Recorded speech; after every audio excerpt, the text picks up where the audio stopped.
రాయచోటి ప్రభుత్వ ఏరియా ఆసుపత్రి అభివృద్ధికి రాష్ట్ర ప్రభుత్వం కట్టుబడి ఉందని రాష్ట్ర రవాణా యువజన క్రీడా శాఖ మంత్రి మండిపిల్లి రాంప్రసాద్ రెడ్డి పేర్కొన్నారు. మంగళవారం రాయచోటి ప్రభుత్వ ఏరియా ఆసుపత్రి అభివృద్ధికి కమిటీ సమావేశంలో మంత్రి మండిపిల్లి రాంప్రసాద్ రెడ్డి ఆధ్వర్యంలో నిర్వహించారు.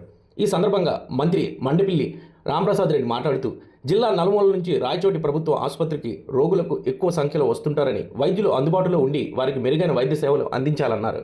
రాయచోటి ప్రభుత్వం ఏరియా ఆసుపత్రిని రాష్ట్రంలోని నంబర్ 1గా ఆసుపత్రిగా అభివృద్ధి చేసేందుకు ప్రభుత్వం కట్టుబడి ఉందన్నారు. ఆసుపత్రిలోని అన్ని విభాగాల్లో కావాల్సిన పరికరాలను సమకూర్చి అభివృద్ధి చేయడమే జరుగుతుందన్నారు. ఆసుపత్రిలో ఉన్న జనరేటర్స్కు తన సొంత నిధులతో డీజిల్ సరఫరా చేస్తున్నానని మంత్రివర్యులు తెలిపారు.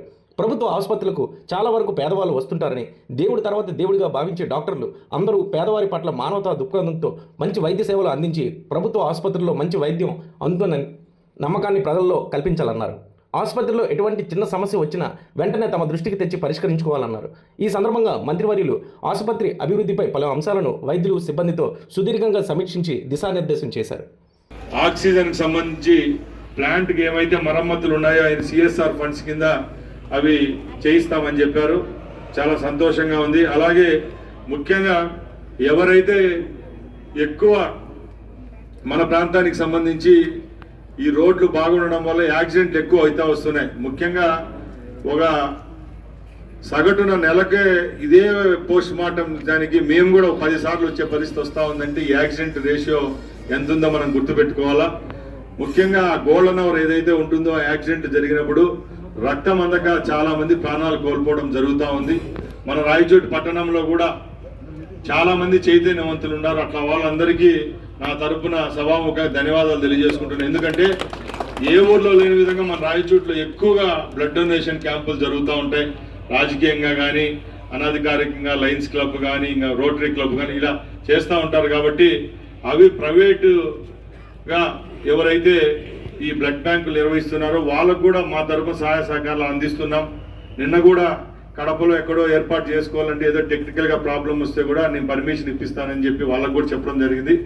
ఇప్పుడు అదే మన గవర్నమెంట్ హాస్పిటల్లో ఈ ప్రైవేట్ సంబంధం లేకుండా బ్లడ్ బ్యాంక్ ఏర్పాటు చేసుకుంటే ఎవరైతే ఆ గోల్డెన్ అవర్లో యాక్సిడెంట్ అయినప్పుడు ఆ 1-2 గంటల క్రిటికల్ టైం కాబట్టి ఆ టైంలో వాళ్ళకి ట్రీట్మెంట్ ఇచ్చేదానికి రక్తం ఉపయోగపడుతుంది. కాబట్టి ఆ రక్తదాతలు కూడా డైరెక్ట్గా వచ్చి ఇక్కడే ఇవ్వచ్చు. కాబట్టి ఆ బ్లడ్ బ్యాంక్ నిర్వహించేదానికి కూడా త్వరలోనే చర్యలు తీసుకుంటాం. అలాగే డాక్టర్ గారు చెప్పినట్టు జనరేటర్కి సంబంధించి 350 లీటర్లు పెడితేనే ఆటోమేటిక్గా జనరేటర్ పనిచేస్తుందని చెప్పడం జరిగింది. దానికి నేను భరోసా ఇస్తున్నా. 24 గంటలు నా తరపున 350 లీటర్లు నింపేదానికి నేను చర్యలు తీసుకుంటాను. మా సొంత నిధులతోనే ఆ 350 లీటర్లు ఎప్పటికీ కొనసాగింపు, ఎప్పుడు జీరో అయ్యకుండా దాన్ని ఒక లీటర్ కూడా తగ్గకుండా ఒక పెట్రోల్ బంక్ వాళ్ళతో అనుసంధానం చేసి నేను మా సొంత నిధులతోనే ఏర్పాటు చేస్తామని మీ అందరి ముందర తెలియజేసుకుంటున్నా.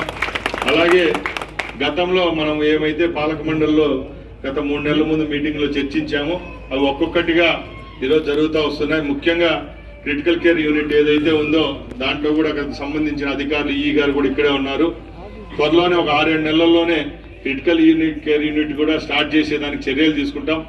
ఆ క్రిటికల్ కేర్ యూనిట్ స్టార్ట్ అయిన తర్వాత ఈరోజు మనకు 100 పడకల హాస్పిటల్లోనే సంవత్సరానికి సగటున 20,000 మంది అవుట్ పేషెంట్స్ వస్తూ ఉన్నారు.